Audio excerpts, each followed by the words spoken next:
Hi everyone, welcome back to another episode of Tech Helpline. In today's video, I'm going to guide you through how to sign up for Amazon Prime Video account. Watch the video till the end and don't forget to subscribe to our channel if you've not yet. Press the notification bell so that you'll never miss another upcoming upload from us. Open up a web browser to get started. In the URL box, type in www.primevideo.com and press enter. Doing so will take you to the official web page of Amazon Prime Video. To sign up for a new account, you can click on the Start Your Free Trial button at the bottom left.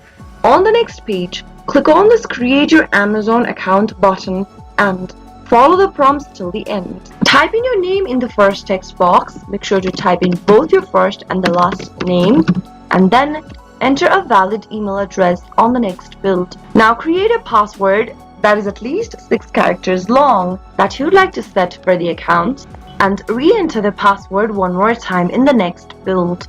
Finally, click on this Create Your Account button and follow the prompts till the end in order to sign up for Prime Video accounts. That is how it can be easily done. I hope the tutorial was helpful to you. If it was, go ahead and give us a thumbs up. I'll be back soon with more videos like this. Thank you for watching.